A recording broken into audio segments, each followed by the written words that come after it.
नमस्ते विद्यार्थियों। हम लोग गोदान की ग्रामीण कथा वस्तु की घटनाओं को समझा रहे थे और ग्रामीण कथा के उत्तरार्ध की कथा वस्तु तक हम पहुंच गए थे। इस पूरे उपन्यास में ग्रामीण कथा वस्तु की अधिकता है और इसी कारण होरी और होरी जैसे किसानों की आर्थिक स्थिति को, उनकी परेशानियों को, उनकी सामाजिक स्थिति को, उनके शैक्षिक स्थिति को प्रेमचंद जी इस उपन्यास में विस्तार से बताते हुए ग्रामीण कथा की अधिकता पर बल देते हैं। उन्होंने इसके लिए होरी के परिवार की मुख्य कथा को चुना है और जैसा कि उपन्यास के प्रारंभ से हम देखते हैं कि होरी के मन में गाय पालने की एक छोटी सी अभिलाषा थी। वह अभिलाषा महत्वाकांक्षा बनती है। एक सामान्य किसान की तरह से एक छोटा सा स्वप्न होरी का देखा गया, जिसको वह साकार करना चाहता है कि उसके घर के आगे गाय बंधी हो। गाय की अभिलाषा जैसे ही पूरी होती है, उस अभिलाषा के कुछ ही दिनों बाद गाय की मृत्यु हो जाती है। फिर उस पर कर्ज बढ़ जाता है। फिर उसके पश्चात गोबर का झुनिया से विवाह करना, पंचों द्वारा डांड लगाना, फिर होरी का बार बार ऋण लेना, पंचों के द्वारा, नोखेराम के द्वारा, पंडित दातादीन के द्वारा, कारिंदों के द्वारा लगातार होरी पर ऋण लगाया जाता है।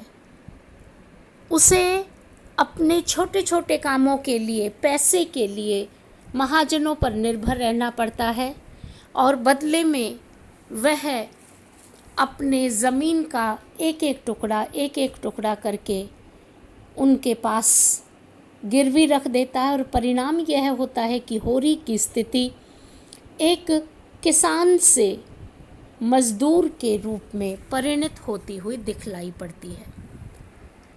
इस पूरे उपन्यास में, उपन्यास के प्रारंभ में कुछ ही क्षण जब धनिया और होरी की बातचीत है, उसमें तो थोड़ा सा हास परिहास दिखलाई पड़ता है और उसके पश्चात होरी के परिवार में और होरी की स्थितियां दिनों दिन आर्थिक स्थितियां गिरती ही चली जाती हैं और दिनों दिन वह दयनीय होता चला जाता है।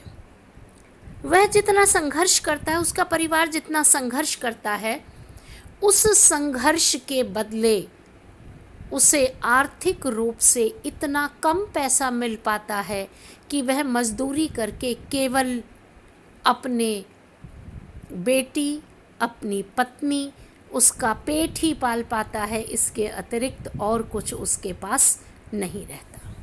वह चाहता है कि जितनी बची हुई ज़मीन उसके पास है, उस पर वह खेती करे और खेती करके वह कुछ कमाए ताकि अपने परिवार के लिए वह साल भर का अनाज रख पाए और थोड़ा सा निश्चिंत हो जाए। लेकिन होरी की यह निश्चिंतता,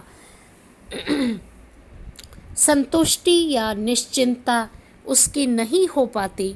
उसे ऐसा लगता है कि ज़िंदगी की लड़ाई में सदैव उसकी हार ही हार होती जा रही है। वह बिना हिम्मत हारे परिस्थितियों से संघर्ष करता रहता है और करते करते उपन्यास के उत्तरार्ध की कथा वस्तु में होरी के सामने सोना के पश्चात रूपा के विवाह का प्रश्न है। अब उसे ऐसा लगता है कि गोबर अपने परिवार के साथ शहर जाकर बस गया है, सोना भी अपने वैवाहिक जीवन में खुश है, धनिया और होरी दोनों लोग मेहनत करते हैं और साथ में रूपा भी मेहनत करती है और 2 जून की रोटी वे लोग उपलब्ध करवा पाते हैं।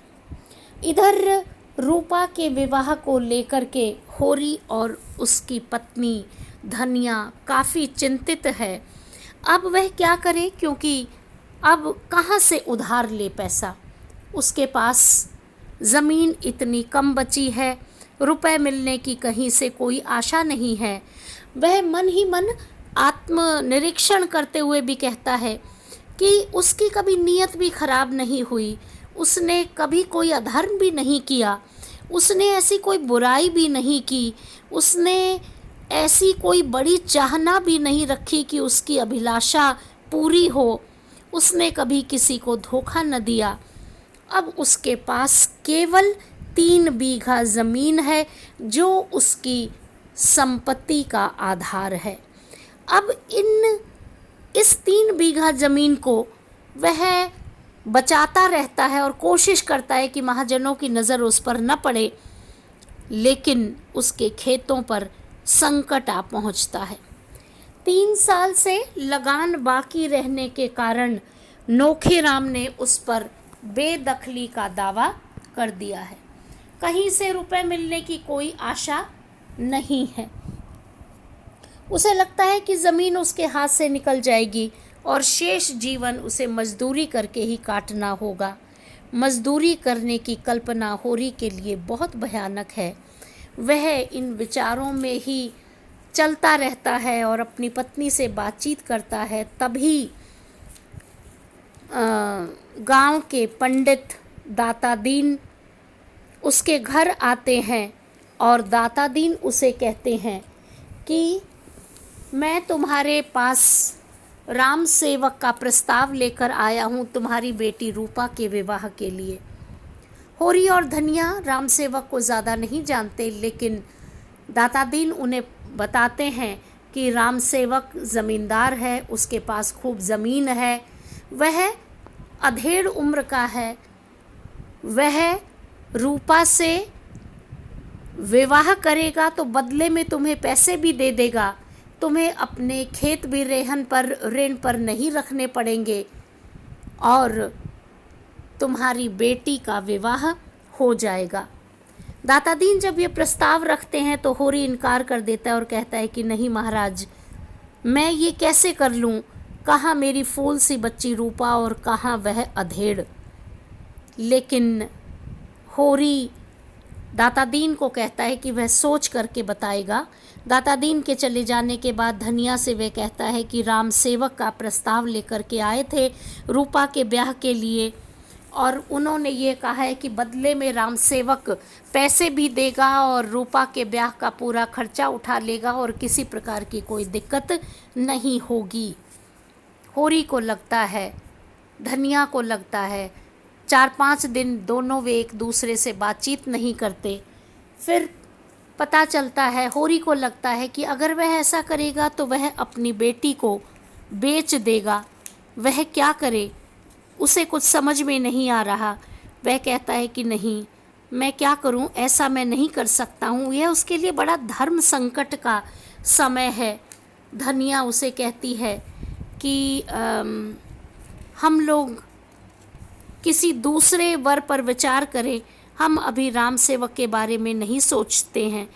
लेकिन दोनों लोग 3-4 दिन सोचने के बाद इस निष्कर्ष पर पहुंचते हैं कि हम राम सेवक से ही ब्याह कर दें, क्योंकि जो भी उस बेटी के, जो भी रूपा के जीवन में, भाग्य में यदि सुख लिखा है तो वहाँ वह सुख उठाएगी और अगर सुख नहीं है तो उसे नहीं मिल पाएगा।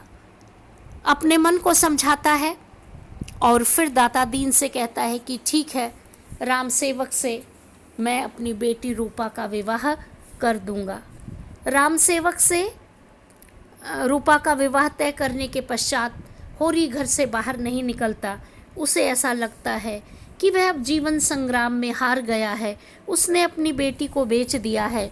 विवाह का मुहूर्त ठीक होता है, अपनी पत्नी को कहता है कि गोबर को भी बुलाना होगा, गोबर को भी चिट्ठी लिख देते हैं। धनिया कहती है कि ठीक है, हम अपनी तरफ से अपना दायित्व तो निभा लेते हैं, गोबर आए न आए इसकी कोई यह आवश्यक नहीं कि वह आए या ना आए। तैयारी होती है। गोबर अपनी पत्नी झुनिया को लेकर तैयारी करके आता है और देखता है कि धनिया और होरी दोनों की स्थिति ऐसी हो गई है, दोनों बहुत वृद्ध दिखाई पड़ रहे हैं। घर का हिस्सा गिरने का हो गया है। द्वार पर केवल एक ही बैल बंधा हुआ है। मेहनत अनाज दादा जितना करते हैं उसी से ही सब कुछ हो रहा है। खेत खलिहानों में अनाज नहीं है। गोबर ने जब अपने माता पिता की यह दशा देखी तो उसने अपने माता पिता से कहा कि अब आपको मज़दूरी करने की ज़रूरत नहीं है, मैं महीने की किश्त बांध दिया करूँगा और उसके बाद आप लोगों को कोई दिक्कत नहीं होगी। होरी ने दाता दीन से राम सेवक के द्वारा दिए हुए रुपए तो ले लिए, लेकिन होरी का अब हाथ काँप रहा है। वह सिर ऊपर नहीं उठा पा रहा, उसके मुंह से शब्द नहीं निकल पा रहे। ऐसा लगता है जैसे वह अपमान के गड्ढे में गिर गया है। रूपा का ब्याह हुआ, बड़ी धूमधाम से हुआ, गाजे बाजे से। राम सेवक बारात लेकर के आए और रूपा अपने घर को रवाना हुई। ब्याह संपन्न होने के पश्चात गोबर ने भी जाने के लिए कहा। इस बार झुनिया अपने सास ससुर के पास है, गोबर चला गया है। इस बार जब गोबर गया तो होरी उसे गांव के बाहर तक छोड़ने के लिए आया। जो होरी राम है मन ही मन बहुत कमज़ोर हो गया है। होरी को ऐसा लगा कि अब की बार जब गोबर लौट कर आएगा तो हो सकता है कि उसे अपने पुत्र के दर्शन न हो पाएं। होरी फिर अपनी बेटी के ब्याह के पश्चात अपनी पत्नी और अपने पोते और काम करने के लिए खेत खलिहान पर जाने लगा। होरी जेठ की तपती दोपहरी में काम कर रहा है। उसे लू लग गई है और लू लगने के पश्चात वह बीमार हो गया है। बीमार होने के पश्चात धनिया उसकी देखभाल करती है, इमली का पन्ना पिलाती है। दवा दारू के पैसे तो उनके पास है नहीं। होरी बहुत ज़्यादा बीमार पड़ जाता है। इसी बीच जब उसकी आँखों के सामने अंधेरा आ जाता है तो उसे ऐसा लगता है जैसे उसके जीवन का अब अंतिम क्षण है। इसी बीच एक और घटना घटती है कि होरी का भाई हीरा, जिसने गाय को जहर दे दिया था, वह आया और अपने बड़े भाई होरी के पैरों में गिर कर के माफ़ी मांगने लगा। कहा कि दादा मुझसे गलती हो गई थी, मुझे क्षमा कर दीजिए। होरी को लगता है कि अब उसके जीवन के सारे संकट, सारी निराशाएं खत्म हो गई हैं। अब उल्लास का क्षण है, अब उसकी विजय ही विजय है। और वह देखता है कि इस तपते बुखार में भी उसके मन में संतुष्टि है। धनिया आकर पूछती है कि तुम्हारा जी कैसा है, तुम ठीक तो हो? होरी अस्थिर आँखों से उसे देखता है और कहता है कि क्या गोबर आ गया है? देखा कि गोबर तो अभी शहर ही गया था। धनिया देखती है कि उसे इतनी लू लग गई है कि वह अचेत हो रहा है। होरी की मृत्यु समीप आ जाती है। आंखें खोलता है और धनिया को वह कहता है, मेरा कहा सुना माफ़ करना धनिया, अब मैं जाता हूँ। गाय की लालसा मन में ही रह गई। रो मत धनिया, ये सब अब मुझे मरने दे। यह कह कर के होरी की आंखें बंद हो जाती हैं। सारा गांव जमा हो जाता है, इकट्ठा हो जाता है और धनिया रोती बिलखती होरी के पास बैठी हुई है। इतने में पंडित दाता दीन आते हैं और कहते हैं, और भाई कहता है कि भाभी दिल कड़ा करो, दादा का गोदान करवाओ, दादा की अब मृत्यु हो गई है। फिर दाता दीन की आवाज़ आती है और कहते हैं कि गोदान करवाना है, यही सही समय है। धनिया बेचारी यंत्रवत उठती है। आज जो सुतली बेची थी उससे 20 पैसे लाई और होरी के ठंडे हाथ में रखकर दाता दीन से बोली, महाराज घर में न गाय है, न बछिया है, न पैसा है, यही इनका गोदान है। और पछाड़ खा करके गिर पड़ती है और ग्रामीण कथा वस्तु और उपन्यास की कथा वस्तु का समापन होता है। तो विद्यार्थियों, यह ग्रामीण कथा वस्तु थी जिसे हमने संपूर्ण करवाया। धन्यवाद।